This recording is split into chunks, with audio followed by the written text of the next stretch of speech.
भारत के खिलाफ क्या अब पाकिस्तान एक अलग ही प्लान बना रहा है? जानेंगे पाकिस्तान क्या प्लान बना रहा है।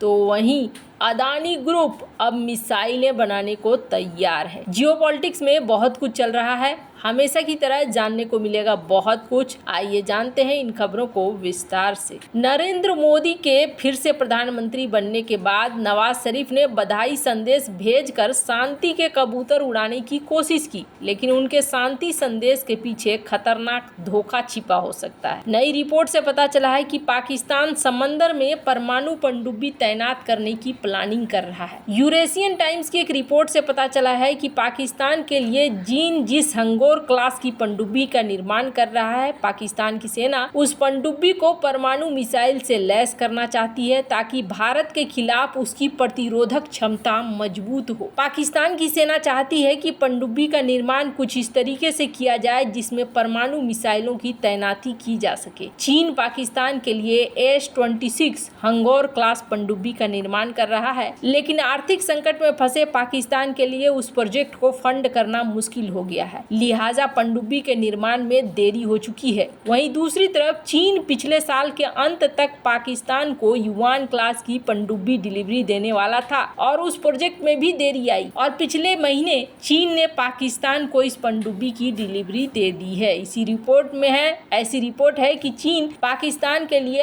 8 हंगोर क्लास की पनडुब्बियों का निर्माण कर रहा है और ये सभी पनडुब्बियां एयर इंडिपेंडेंट प्रोपल्सन यानी कि AIP टेक्नोलॉजी से लैस होंगी, जिससे पाकिस्तान की नेवी शक्तिशाली होगी। माना जा रहा है कि चीन इन 8 पनडुब्बियों को 2030 के अंत तक पाकिस्तान को सौंप देगा, जिससे पाकिस्तान के पास AIP टेक्नोलॉजी से लैस 11 पनडुब्बियां हो जाएंगी, जो भारत के लिए बड़ा खतरा होगा। रिपोर्ट से पता चलता है कि हंगोर क्लास की पनडुब्बी शायद पूरी तरह से पारंपरिक पनडुब्बी नहीं रही होगी, बल्कि वो पाकिस्तान की सेकंड स्ट्राइक कैपेबिलिटी के लिए होगी। पाकिस्तानी नौसेना के रिटायर्ड अधिकारियों ने पाकिस्तान की सरकारी टेलीविजन नेटवर्क को बताया कि पाकिस्तान की कोशिश सेकंड स्ट्राइक कैपेबिलिटी को विकसित करना है। डिफेंस मैगजीन कुआ ने, जो पाकिस्तान की डिफेंस को रिपोर्ट करती है, उसकी एक रिपोर्ट में पाकिस्तान के retired vice admiral Ahmed Saeed, retired rear admiral Salim Akhtar ने हंगोर क्लास पनडुब्बियों के अधिग्रहण पर चर्चा की है, जो पाकिस्तान चीन से खरीदने वाला है। वाइस एडमिरल सईद ने चर्चा के दौरान संकेत दिया है कि ये पनडुब्बियां पाकिस्तान की आक्रामक क्षमता में एक हाइब्रिड हिस्सा होंगी। कुआ की रिपोर्ट में दावा किया गया कि ये पनडुब्बी विशुद्ध रूप से पारंपरिक हमलावर पनडुब्बी होगी, जो परमाणु ऊर्जा से संचालित होगी, जैसे कि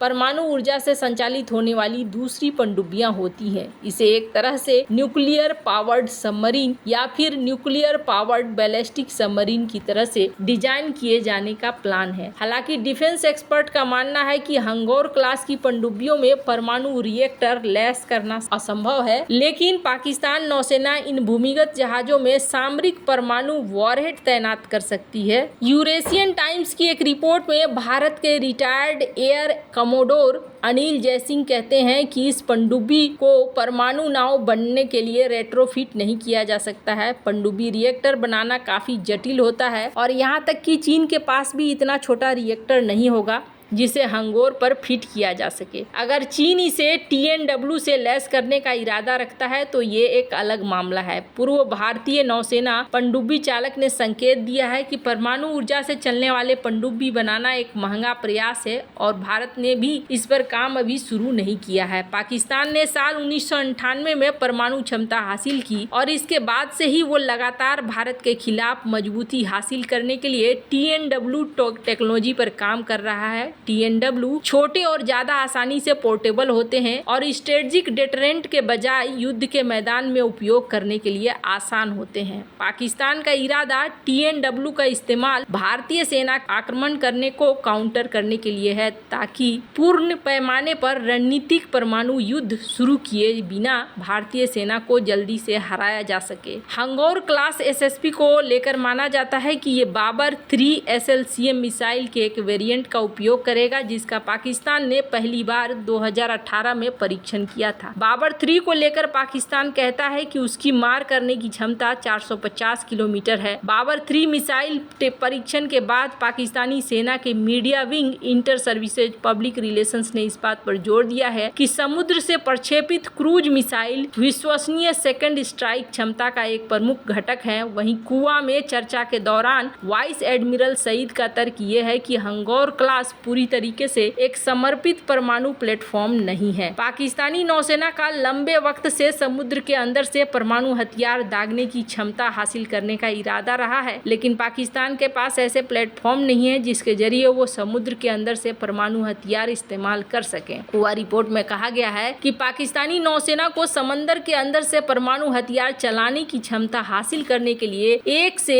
2 प्लेटफॉर्म की जरूरत होगी और हंगौर क्लास कुछ समय के लिए इस भूमिका को संभाल सकता है, जबकि पारंपरिक A2AD मिशन इसके फर्स्ट स्ट्राइक भूमिका के लिए होगी। वाइस एडमिरल सईद ने जोर देकर कहा है कि इस्लामाबाद को हंगौर क्लास पनडुब्बी पर जाकर ही नहीं रुकना चाहिए, बल्कि एक रणनीतिक प्लेटफॉर्म की तलाश करनी चाहिए। पाकिस्तान के पास फिलहाल इतनी क्षमता नहीं है कि वो परमाणु ऊर्जा से चलने वाली पनडुब्बी का डिजाइन या डेवलपमेंट कर सके, ये बात तो साफ दिखती है। लेकिन फिर भी भारत को ध्यान रखने की जरूरत है, क्योंकि अब तक चीन, बांग्लादेश, पाकिस्तान और म्यांमार को पनडुब्बी सप्लाई करता था। TNW टेक्नोलॉजी से लैस पाकिस्तानी पनडुब्बियां किस तरीके से परेशान कर सकती हैं, इसको लेकर कहा जा रहा है कि बहुत सारी चीजें हैं जो भारत को देखनी होगी। खैर, जहां एक तरफ ये सब कुछ चल रहा है तो वहीं दूसरी तरफ अदानी ग्रुप इस मामले में काफी एक्टिव दिख रहा है और अदानी और UAE ने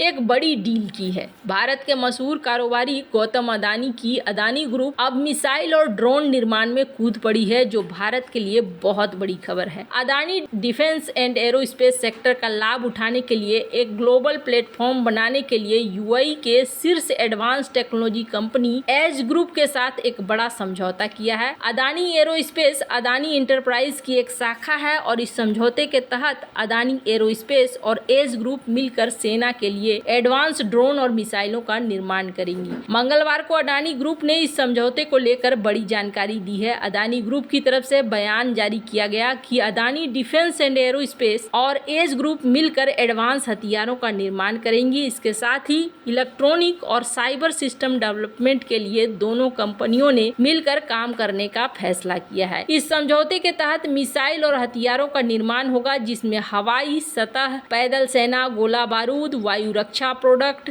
मानव रहित हवाई प्रणाली, लोटरिंग म्यूनिशन, काउंटर ड्रोन सिस्टम, मानव रहित ग्राउंड वाहन के साथ ही इलेक्ट्रॉनिक युद्ध और साइबर टेक्नोलॉजी शामिल है। इस समझौते के तहत भारत और UAE में रिसर्च एंड डेवलपमेंट सुविधाएं स्थापित करने, रक्षा और एरोस्पेस समाधानों के विकास, उत्पादन और रखरखाव सुविधा स्थापित करने की संभावनाएं भी तलाशी जाएंगी। अदानी डिफेंस एंड एरोस्पेस के CEO आशीष राजवंशी ने कहा कि हमारा सहयोग रक्षा क्षमताओं को बढ़ाने में एक नए युग की शुरुआत करता है, जो टेक्नोलॉजी कौशल को आगे बढ़ाने, भारत और UAE के बीच द्विपक्षीय रक्षा सहयोग को बढ़ावा देने के हमारे प्रतिबद्धता पर जोर देता है। वहीं एज ग्रुप के मैनेजिंग डायरेक्टर CEO हमाद अलमरार ने कहा कि हम नई टेक्नोलॉजी को आगे बढ़ाने और एडवांस सैन्य उपकरणों और रक्षा क्षेत्र में नए मानक स्थापित करने के लिए अदानी डिफेंस और एज के बीच जॉइंट मंच स्थापित करने के लिए इच्छुक हैं। वैसे आपको क्या लगता है, क्या भारत सही रास्ते पे चल रहा है? कमेंट कर अपनी राय जरूर बताएं। जल्द मिलते हैं अगले वीडियो में नई खबर के साथ।